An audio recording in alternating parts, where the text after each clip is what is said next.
네, 저는 하남시에 거주 중에 있고요. 네. 제가 상담하고자 하는 거는 저희 이제 다 큰 이제 30대인 아들이 있는데 네. 제가 이 지역을 매수를 해도 괜찮은지 네. 상담차 전화드렸어요. 아드님께서 그러면 새로운 내 집 마련을 좀 해도 괜찮은지를 보신다는 이야기죠? 네네네. 네. 어떻게 보신 집이 좀 있으세요? 네네. 저기 경기도 네. 하남시 네. 대청로 네. 116번 길 59의 꿈동산 신한아파트요. 아, 네. 알겠습니다. 우선은 그러면 지금은 아직 함께 거주하고 계신 거예요? 네네. 그래서 아드님은 무주택 상황이신데 지금 내 집 마련을 하남의 꿈동산 신한 아파트로 좀 해보면 어떨까 이 전망을 보시는 것 같아요. 괜찮은 계획이 될지 한번 팀장님과 이야기 나눠볼게요. 인사부터 나눠보세요. 네, 안녕하세요. 고맙습니다. 안녕하세요. 네, 반갑습니다. 방송 잘 보고 있습니다. 네, 고맙습니다. 아드님께서 이제 결혼 예정이세요? 아니 이제 30대 초반인데 네. 이제 경제 활동은 조금 해서 자기가 가진 게 조금 모아지고 있는 상태예요. 네. 근데 이제 너무 가점이 없다 보니까 청약도 잘 안 되고 해서 이 지역을 네. 하나 그러니까 전세를 끼고 예, 매수를 하고 싶은 마음이 있는데 자, 그러면 목적 자체는 지금 당장 뭐 들어가 사시겠다는 게 아니라 일단은 전세 끼고서 갭 투자 형태로 매수를 하시겠다라는 말씀이신 거거든요. 네네. 지금 상태를 보면 여기가 매매가가 30평대 기준으로 해서 한 7억 중반대 가는 걸로 보이고요. 전세는 최근 거래가가 한 4억 중후반대 정도로 나오는 것 같아요. 그럼 얼추 봤을 때 한 3억 정도 금액 가지고 투자를 하겠다라는 말씀이신 거거든요. 네네. 그러면 이제 아파트 투자에 대해서 우리가 한번 생각을 해볼 때 아파트 같은 경우는 언제 사야 될까요? 아, 좀 저점 있을 때 사야 하는데. 아무래도 그렇죠. 쌀 때 사야 되겠죠? 쌀 때. 네네. 그리고 나서 투자했으면 단순히 쌀 때 샀다고 해서 투자 끝나는 건 아니잖아요. 네네. 그럼 투자가 마무리가 되려면 뭐가 전제가 되어줘야 될까요? 제가 잘 사야 되겠죠. 쌀 때 사서 그냥 거주한다라고 가버리면 이거는 그냥 집을 산 겁니다. 거주하는 집을. 근데 쌀 때 샀다가 비쌀 때 팔면 이거는 투자를 한 거예요. 네네. 무슨 말씀인지 아시겠죠?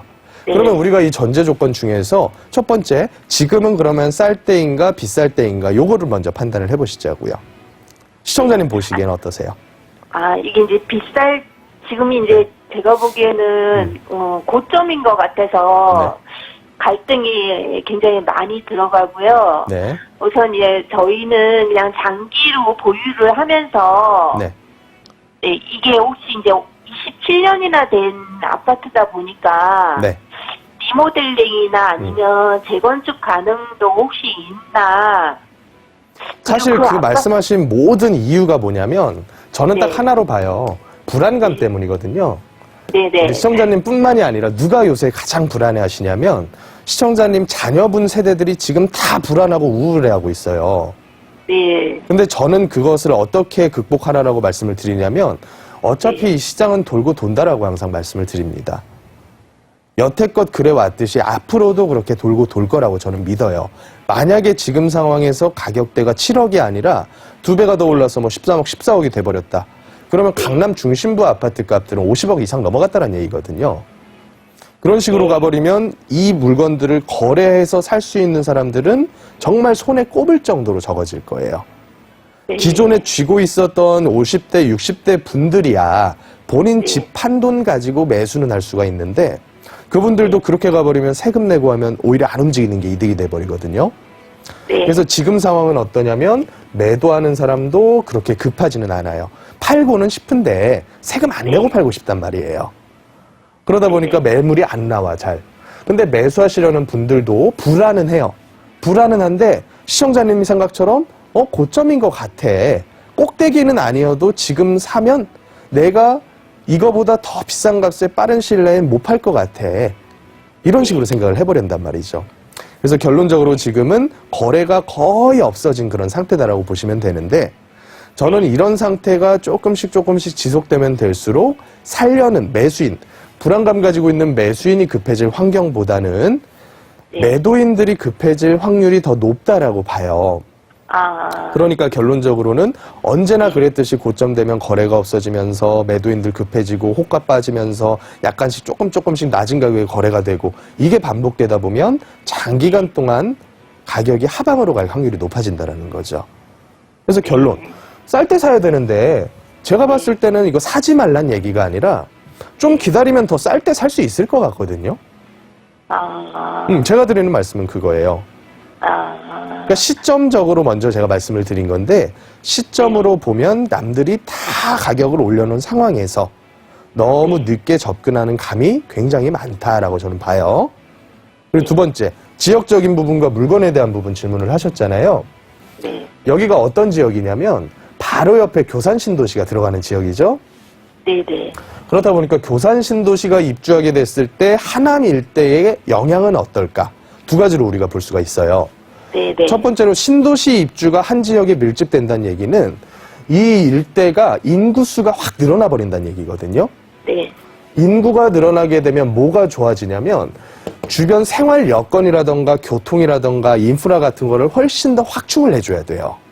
네네. 그렇다 보면 주변 생활 환경은 좋아질 가능성이 훨씬 높다라는 거죠.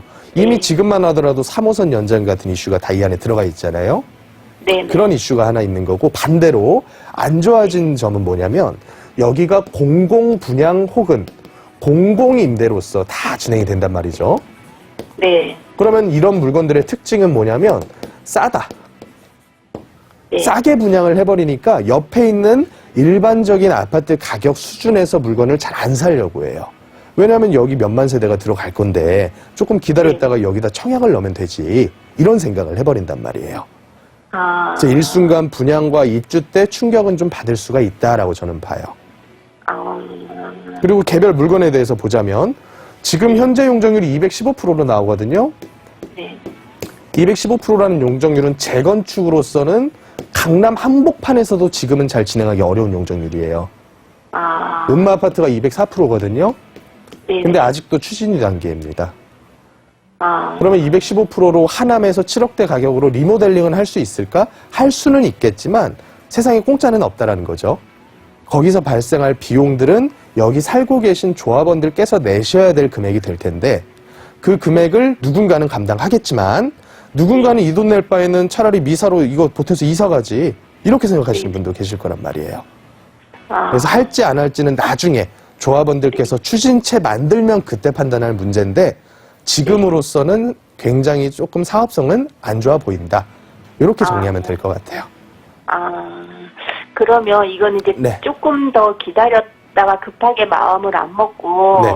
그냥 그 3기 신도시를 네. 아직 나이가 있으니까 좀 기다려보면서 청약을 하는 게 더 나을까요? 청약을 포기하라는 의미는 아니지만 청약만 기다리는 것도 문제가 돼요. 네. 왜냐면 그 긴 세월 동안 아무것도 안 하고 그냥 기다리기만 하겠다는 거거든요. 그렇죠. 그러면 네. 이제 우리는 현금을 열심히 모아가면서 청약도 살펴보겠지만 다른 투자할 대상들도 꾸준하게 살펴봐야 돼요. 이거보다 좀 더 자세한 상담 원하시면 어쩔 수가 없어요. 한번 오셔야 돼요. 제가 첫 상담자이시기 때문에 굉장히 좀 길게 말씀을 좀 드렸어요. 일단 오늘은 여기까지만 좀 정리 드리고 네. 좀 더 자세한 정보는 세미나에 오시면 제가 말씀을 드릴게요. 네네네. 네, 고맙습니다. 네, 알겠습니다. 고맙습니다. 네.